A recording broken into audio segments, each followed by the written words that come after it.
makapaghayag ng salita ng Panginoon is ay privilege. Pribilehiyo po yan sa bawat pribilehiyo po yan sa lahat ng mga anak ng Diyos na makapagbahagi ng mga salita niya. Kaya habang tayo'y nabubuhay, sabi nga ng salita ng Panginoon na sa inyong paghayo, make disciples. So, sa ating pamumuhay, sa ating pang-araw-araw na pamumuhay, yung sa ating paghayo, hindi yun ibig sabihin na lumabas ka, pumunta ka kung saan. Hindi. Sa ating pang-araw-araw na pamumuhay, sabi ng Biblia is make disciples. Yan po yung ibig sabihin nun. As we going, ang ibig sabihin talaga yun, as we going, o sa ating pamumuhay na pang-araw-araw, make disciples. So, marami tayong prospects, hindi po ba? Marami tayong mga prospects, mahal sa buhay. Huwag na tayong lumayo. Nasa bahay, unahin natin nasa bahay bago tayo lumabas. Pero syempre, hindi naman pwede natin ikahon yung gawain ng Panginoon. Amen? Amen. So, sa lahat ng bagay, may mga pagkakataon tayo ng mga paghayag ng salita ng Panginoon din. Magbahagi tayo, mag-share tayo. Amen? Amen. Hallelujah. Sa hapon pong ito, kung may mga Biblia po kayo,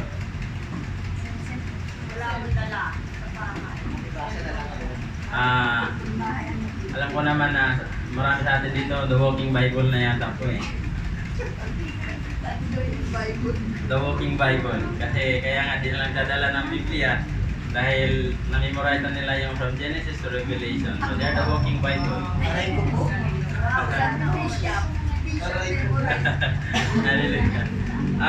Sa hapon pong ito, atin pong pag-uusapan ng about sa obedience. Napaka-importante po kasi talaga ang pagsunod sa mga anak ng Diyos. Kasi paano magagawa ang pinapagawa ng Diyos sa atin kung hindi tayo susunod sa Kanya? Amen? Sa pamilya, ganun din. Hindi maganda ang takbo ng isang pamilya pag ang mga anak o miyembro ng pamilya kung hindi sila sumusunod. Di ba? Puro kaguluhan dahil kakanya-kanya sila dahil wala sila sinusunod na nangungulo sa kanila. Okay, sa gabi na po ba? Umaga pa pula. Hapon po ito. Atin buksan po ang ating mga Biblia sa unang Korinto chapter 15 verse 1 to 10. Actually, itong linggo na to, ito yung mga tinakil ng ating mga pastor sa ating sa ating daily online devotion eh. Sabi ko, ano ba to mga to? Bakit inuunahan ako mag-share doon kung ano yung ituturo ko sa Sunday. Ito yung tinakil nila. Kaya, Lord, I know, ito yung gusto mo talaga na diba? Na pag-aralan natin sa araw na ito, sa linggong ito, at hindi lang sa linggong ito, sa mga araw pang darating. Kasi habang nagbabasa tayo sa salita ng Panginoon, lalo tayo lalong lumalalim ang ating pagkaintindi sa kanyang mga salita. Amen po ba? Amen. Hallelujah. Okay, basahin po natin. 1 Corinthians 15 verse 1 to 10. Okay. Basahin ko na po. Now, brothers, I want to remind you of the gospel I preached to you, which you received and on which you have taken your stand. Verse 2. By this gospel, you are saved, if you hold firmly to the word I preached to you. Otherwise, you have believed in vain. Verse 3. For what I received, I passed on to you as of first importance, that Christ died for our sins according to the Scriptures. 5. That He was buried, that He was raised on the third day according to the Scriptures, and that He appeared to Peter and then to the 12. After that, He appeared to more than 500 of the brothers at the same time, most of whom are still living, though some have fallen asleep. Then he appeared to James, hindi yung kapatid ko the Apostle James. Then to all the apostles. And last of all, he appeared to me also, as to one abnormally born. For I am the least of the apostles, and do not even deserve to be called an apostle, because I persecuted the church of God. Verse 10. But by the grace of God, I am what I am, and His grace to me was not without effect. No, I worked harder than all of them, yet not I, but the grace of God that was with me. Nalangin po tayo. Panginoon, maraming salamat po Diyos sa hapon pong ito. Salamat Panginoon sa iyong kabutihan. Salamat Panginoon dahil idinako mo Panginoon ang bawat isa sa amin sa dakong ito Lord God na ligtas. Panginoon, sa hapon pong ito dalangin namin na maintindihan namin, ipaintindi mo sa amin Lord God ang mga salita mo sa hapon pong ito Lord God. Lord, ang aming mga pag-usapan ngayon ay puro pagpupuri lamang sa inyo Panginoon. Ikaw ang sa maalwalhati, maparangalan Lord God sa aming pag-aaralan sa hapon pong ito o Diyos. Dahil ikaw ang Diyos na aming pinaglilingkuran, buhay, makapangyarihan, banal na Diyos. Kaya Lord, pinupuri ka namin, pinapasalamatan ka namin. In Jesus' name we pray. Amen and amen. So, ang topic ko po sa hapon pong ito is about obedience. So, itong month po kasi talaga na to is, ang topic natin is about obedience. So, ang topic ko po ngayon is grace-based obedience. So, biyaya, obedience na nakabase sa biyaya. Nabasa po ba? Naintindihan po ba? Okay. Sa buhay po ni Apostle Paul, kung ating titingnan ang buhay ni Apostle Paul, hindi lang natin sisilipin, kung hindi talagang kung pag-aralan natin yung mga epistles ni Apostle Paul, yung ministry ni Apostle Paul, doon mo makikita na lahat ng kanyang mga ginagawa ay nakabase sa biyaya ng Panginoon. Amen? Amen. And that is, yan din po ang ibig ng Diyos sa bawat isa sa atin na ang ating pagsunod ay dapat nakabase sa biyaya ng Panginoon. At atin niyang pag-aralan po sa hapon pong ito.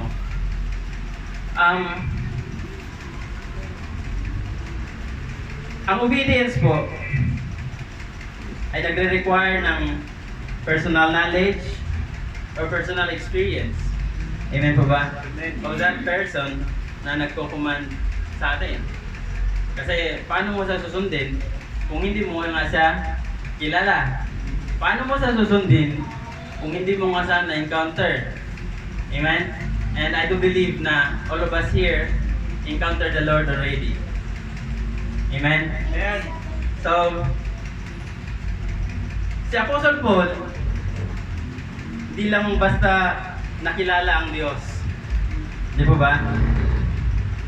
Talagang na-encounter niya ang Diyos doon sa Damascus pa lang, sa Acts chapter 9. Babasahin po natin yung history, yung istorya ng buhay ni Apostle Paul. Isa po siyang taga-persecute ng mga Christians. Hindi lang siya yung parang bubulihin ka lang, hindi lang ganun. Pinapatay niya ang mga Kristyano. Di ba? Actually, nung pumunta nga siya sa Damascus, kung babalikan natin bago siya makakilala sa Diyos, humingi siya ng sulat sa mga punong saserdote, di po ba? Humingi siya ng sulat para lang i-persecute yung mga Christians na nagkakalat sa mga sinaguga, sa nakakalat sa iba-ibang lugar. So, ganun po yun si Apostle Paul, yung bago sa makakilala sa Diyos. Pero, bago pa man mangyari niyan na yung pasukin niya yung mga sinagoga, na-encounter niya na ang Diyos. Di ba ba? Na bigla siyang nalaglag. sa kabayo, di ba ba? Kaya pinag-aralan natin yan last nung nag-aral nangaral si Pastor Michael sa ating daily online devotion na yun yung encounter ni Apostle Paul. At sa napag-aralan din natin sa nangaral si Pastor nung daily online devotion ba rin natin sa panahon na nangaral si Pastor is yung radical change na nangyari kay Apostle Paul. Kaya nung ano na yan, sabi ko, Lord, ituturo ko ba to? Tinuro na to ng mga bigatin, yung obispo namin, yung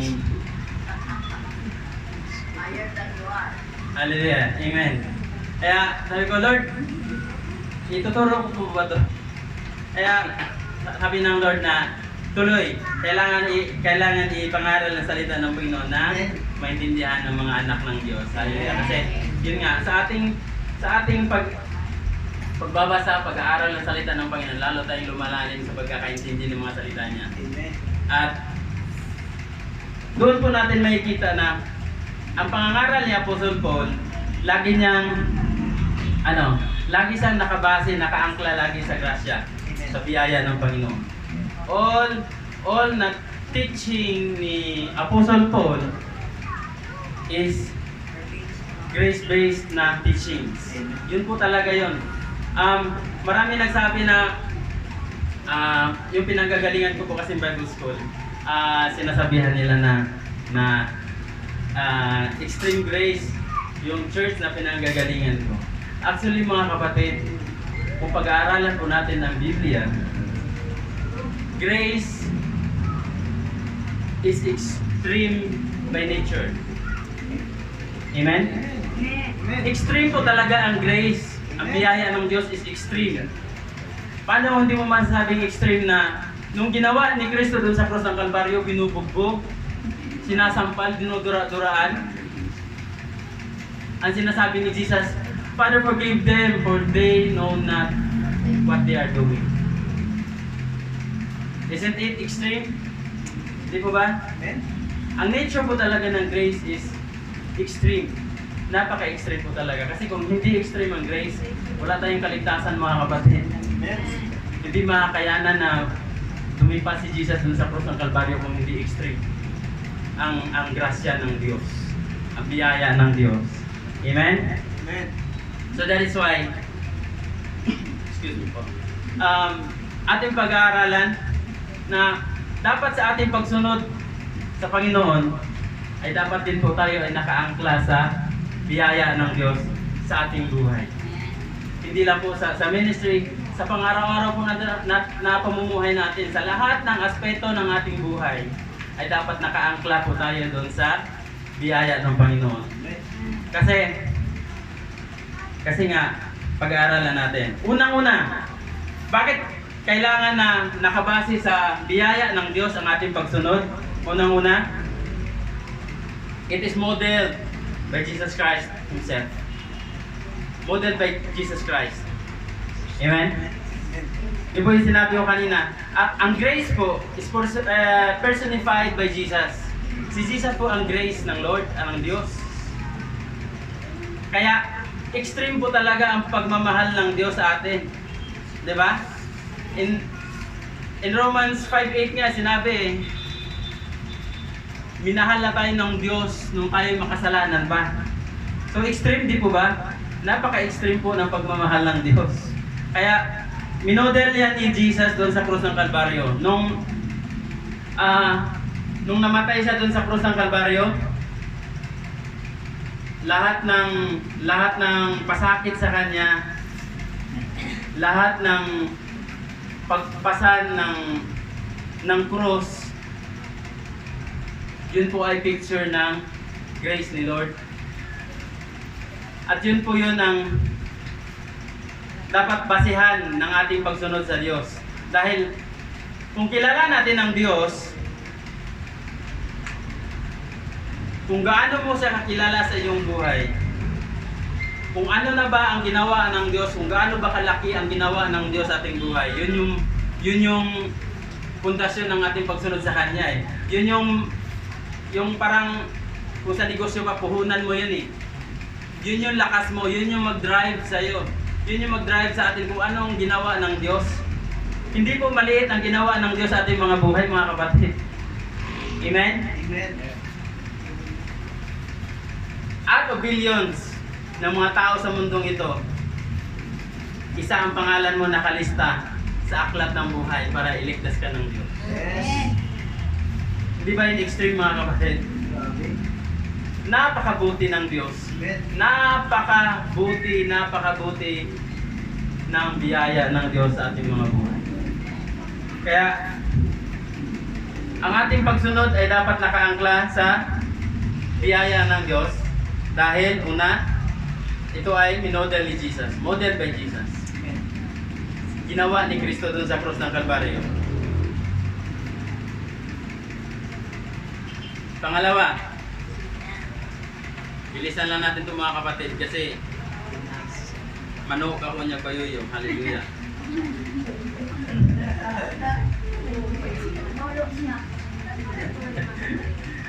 Pangalawa po,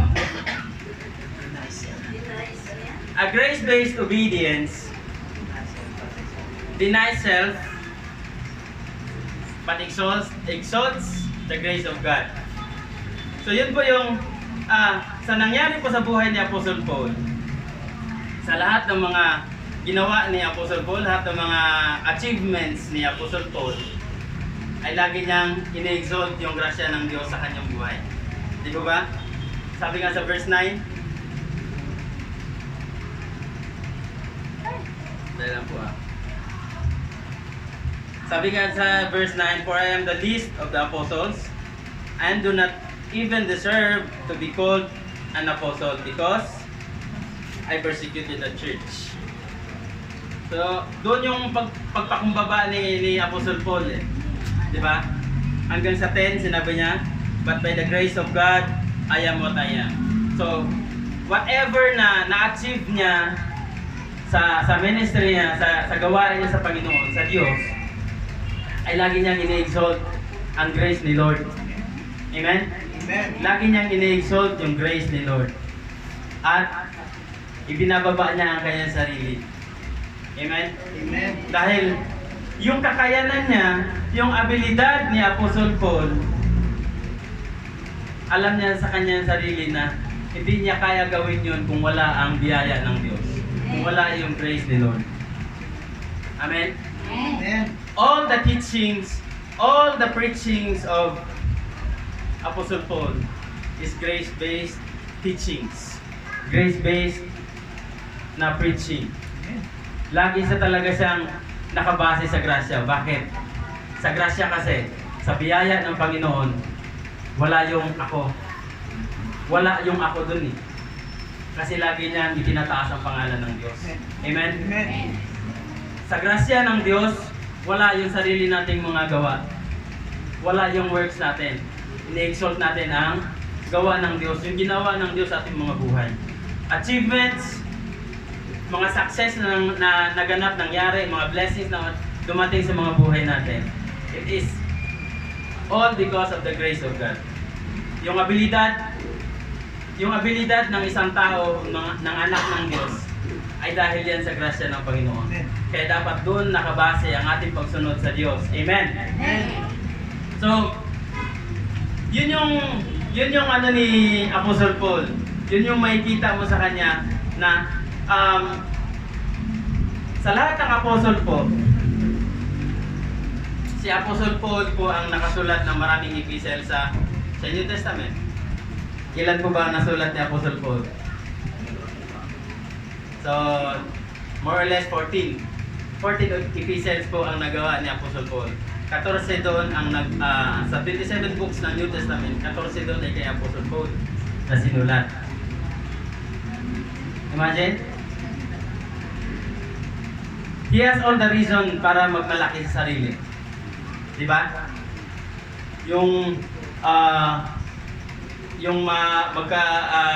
Naka-experience ng shipwreck. Di ba? Kung paano sila niligtas ng Diyos. Kung paano sa idinala doon sa mga sa court, sa husgado. Ilang beses siya nakulong. Pero lahat yon, sabi niya, it's all by the grace of God.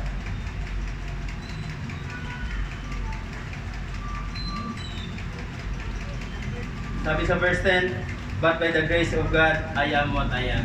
Amen. Yung grace ni Lord, yun yung nagda-drive, yun yung lakas. Ang grace ni Lord, hindi yan lisensya para magkasala tayo mga kapatid. Amen. Ang grasya ng Diyos, yan yung power, Yes. kapangyarihan para labanan ang kasalanan, para labanan ang tukso, para labanan ang pagsubok na marating sa ating buhay along the way sa ating paglilingkod sa Panginoon. Amen. Amen. Hallelujah. Kaya napaka-importante na ang ating obedience ay nakabase sa biyaya ng Diyos. Hallelujah.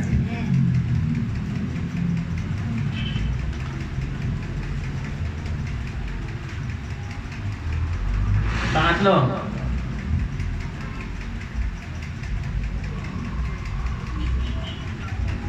a grace-based obedience overcomes trials and persecutions and make us more eager in the ministry. So, ang pagsunod na nakaangkla o nakabase sa biyaya ng Diyos, yun yung mag-overcome. Kaya tayo mag-overcome sa anumang mga pagsubok, persecution na dumarating sa ating mga buhay. At ito yun yung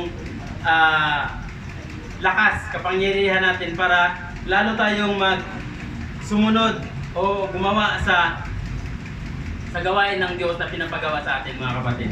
Amen po ba? Amen. In verse 10,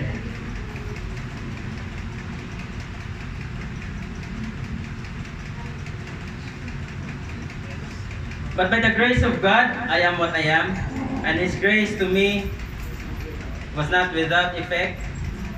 No, I worked harder than all of them, yet not I, but the grace of God that was with me. So, ang grace ni Lord o yung pagsunod, ang pagsunod natin na nakabase sa grasya, sa biyaya ng Diyos,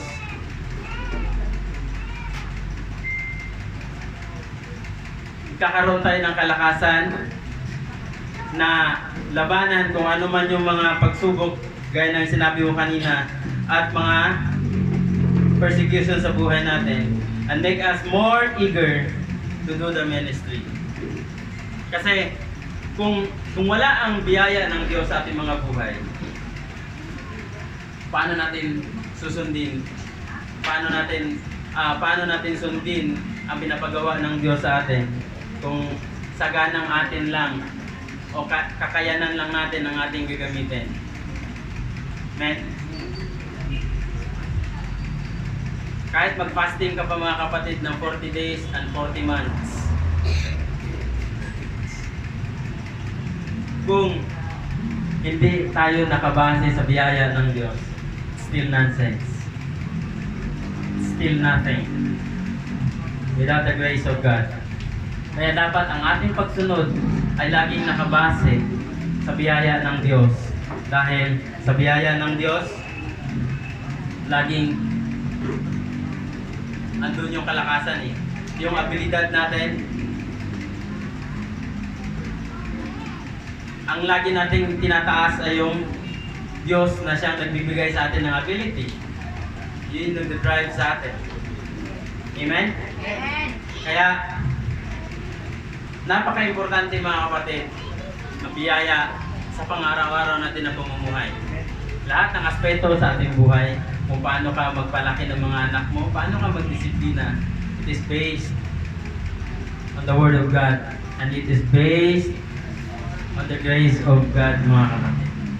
Kaya, sa hapon pong ito, if we want to experience, kung gusto natin ma-encounter ang Diyos sa ating mga buhay, kung ninanais natin yan, kung dinidesire natin yan mga kapatid, God will make it happen. Mangyayari yan sa ating mga buhay, mga kapatid. Kasi nakikita ng Diyos yung pagsunod natin. Walang halong ako, walang halong tayo, kundi purong sa Diyos lamang. Kasi pag lumilitaw kasi yung ako, pag lumilitaw yung sa atin, nawawala yung parangal natin sa Diyos kasi tayo yung nakikita.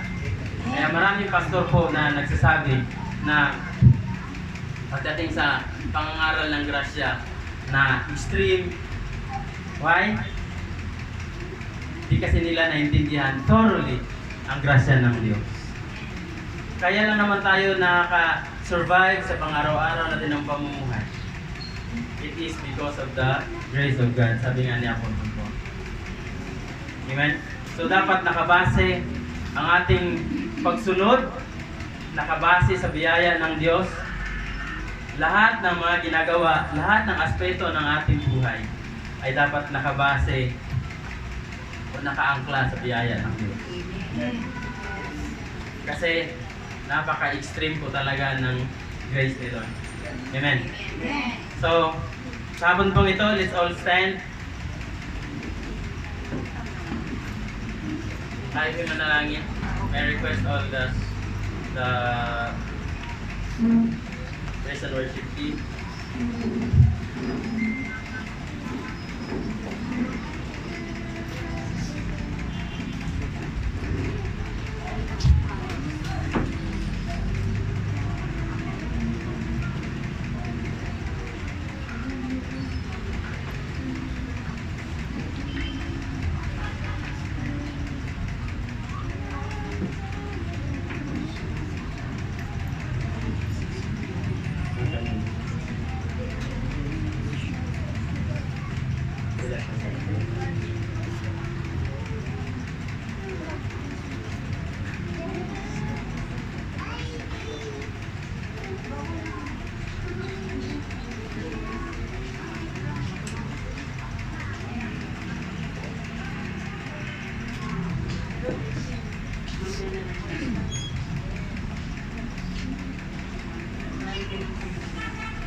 Praise the Lord. Yes. Kaya lang ito blessed. So this place will be blessed. Yes. Ay namin Panginoon na nakagpuin mo ang bawat isa na may encounter ka namin personally, Lord. Taga po doon po, Lord, na paano ka pumilos sa kanyang buhay. Ay ganun din po sa amin, Panginoon.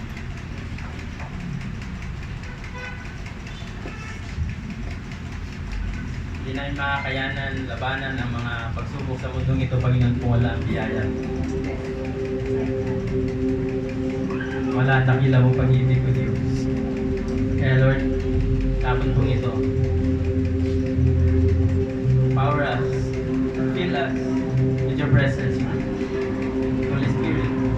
Welcome you in this place. Hallelujah.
sa amin, Lord God.